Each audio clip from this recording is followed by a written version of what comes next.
नमस्कार। तो कैसे आप? और आज हम बात करने वाले हैं Hyderabad FC versus Bengaluru FC. अब देखिए, इस मैच में जैसा आपको पता है कि हैदराबाद एफसी जिस तरह से टीम बन के आई है, कुछ हफ्ते पहले उनकी टीम बनी है, ना कोई प्री सीजन है, कुछ भी नहीं है।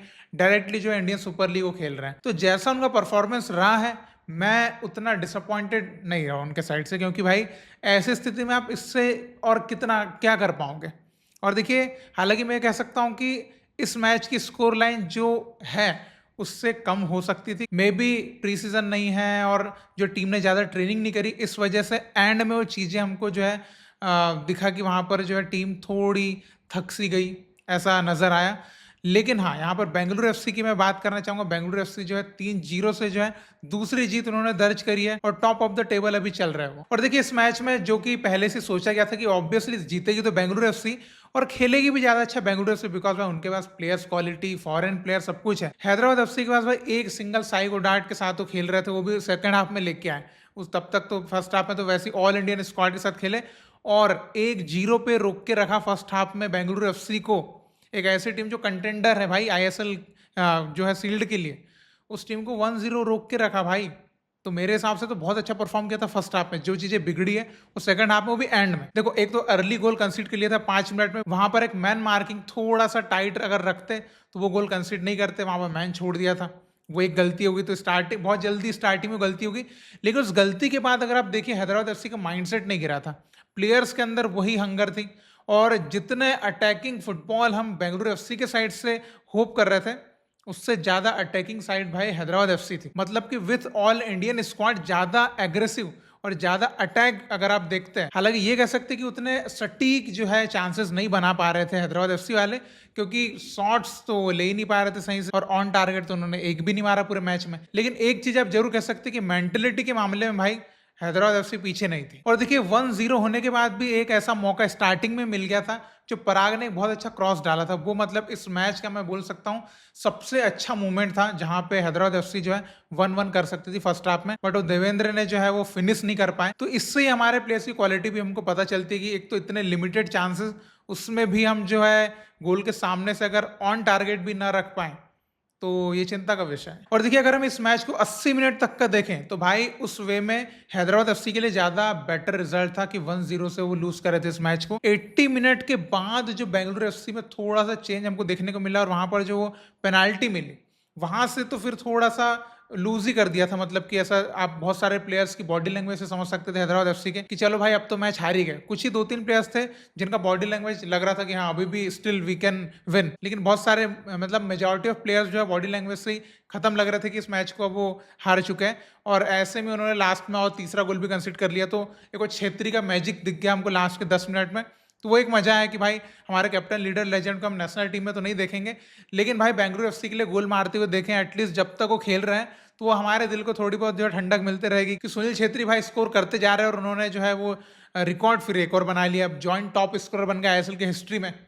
अब एक और गोल मारना है उनको और बस निकल जाएंगे वो, मतलब आईएसएल की हिस्ट्री के टॉप गोल स्कोरर। तो देखिए, अगर 80 मिनट तक के गेम को देखा जाए तो उस वे में अगर रिजल्ट देखा जाए तो बेंगलुरु एफसी भाई बहुत ही बेकार रिजल्ट के साथ जाने वाली थी अगर 1-0 से यहां से जाती, बिकॉज पूरा गेम उन्होंने डोमिनेट किया, सब कुछ उन्होंने किया, लेकिन वो स्कोर नहीं कर पा रहे थे। क्योंकि डिफेंस जो है हैदराबाद एफसी की भाई बहुत अच्छी लगी मुझे। मतलब भाई जैसी भी टीम उन्होंने भी बनाई, लेकिन डिफेंस उन्होंने बहुत अच्छी करी। तो डिफेंस की तो मैं बहुत तारीफ करना चाहूंगा कि आपने पर्रा डियाज, आपने मेंडेज, ऐसे स्ट्रॉन्ग प्लेयर्स को आपने रोक के रखा। बहुत बहुत मतलब बहुत तगड़ी डिफेंस करी आपने। और देखिए, मुझे 2-3 प्लेयर्स का परफॉर्मेंस बहुत अच्छा लगा। तो लेनी ने बहुत अच्छा मिड में जितना भी भाई हो सकता था बेंगलुरु एफसी को संभाले रखना उतना संभाले रखा। देन मुझे रबी का परफॉर्मेंस बहुत अच्छा लगा। रबी ने कुछ बहुत ही शानदार रन्स क्रिएट किए थे, लेकिन वही एक लास्ट में एंड जो आना चाहिए ना, कि एंड में की पास सही निकल जाए, तो वो चीज उनके साइड से नहीं आ पा रही थी। तो रबी एक प्रॉमिसिंग टैलेंट है भाई। मतलब अगर वो बंदा स्पीड सॉलिड है, विद बॉल भी स्पीड सॉलिड है, लेकिन क्या होता है कि लास्ट में जब फाइनल थर्ड में एंट्री भी कर लेता है, वहां पर जो है एक जो फाइनल पास किसी को देना चाहिए, फिनिशिंग जो होना चाहिए, वो चीज उनके साइड से डिलीवर नहीं हो पा रही।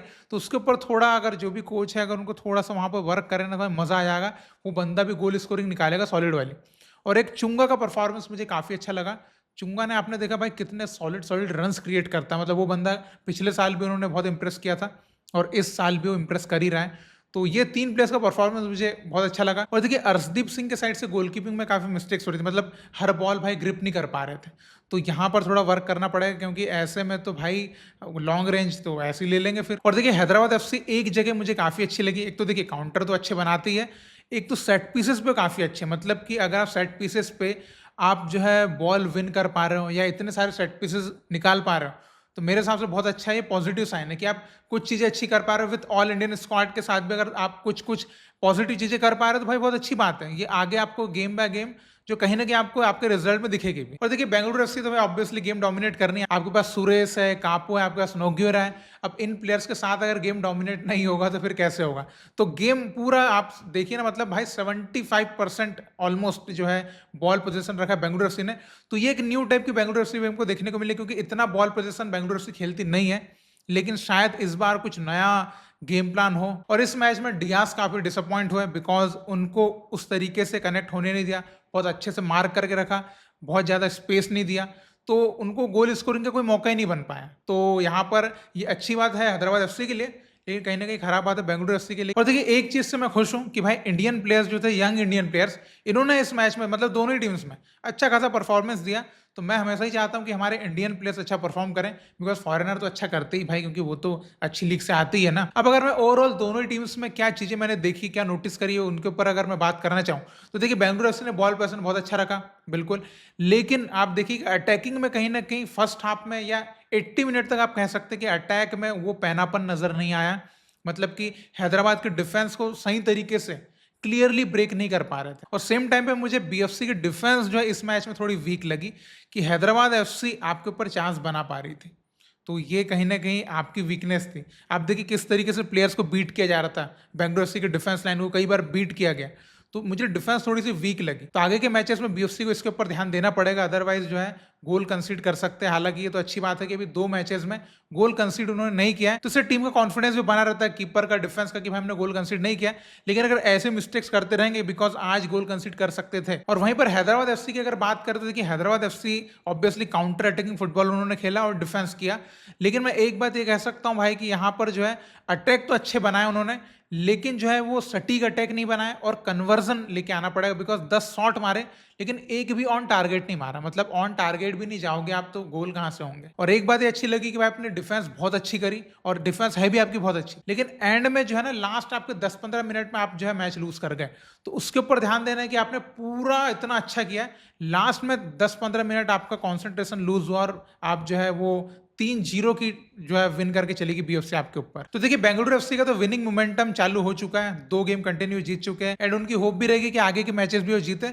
और सेम टाइम पे देखिए हैदराबाद एफसी अपना पहला मैच जो है वो हारी है, और अभी बहुत ज्यादा एक्सपेक्ट भी नहीं कर सकते, लेकिन हाँ ये एक्सपेक्ट जरूर कर सकते कि परफॉर्मेंस में थोड़ा बहुत इंप्रूवमेंट आए। जैसे जो गलतियां डिफेंस में हो रही है वहां पे थोड़ा इंप्रूवमेंट आए, कीपर के ऊपर इंप्रूवमेंट आए, आगे अटैक में थोड़ा इंप्रूवमेंट आए, थोड़े शॉट्स ऑन टारगेट लगे, आगे के कुछ मैचेस में गोल भी मिल जाएगा। तो ये कुछ चीजें जहां पर इंप्रूवमेंट मैं देखना चाहूंगा। रिजल्ट में ज्यादा उसके बारे में तो नहीं सोच रहा हूं हैदराबाद के लिए, लेकिन मैं इंप्रूवमेंट के बारे में जरूर सोच रहा हूं जो आ भी सकता है। तो आप इस मैच के बारे में क्या कहना चाहेंगे, आप जो भी कहना चाहें जरूर कमेंट में लिख के बताएगा, और इसी तरह आप इंडियन फुटबॉल को सपोर्ट करते रहिए। बहुत बहुत शुक्रिया वीडियो देखने के लिए। जय हिंद, जय भारत।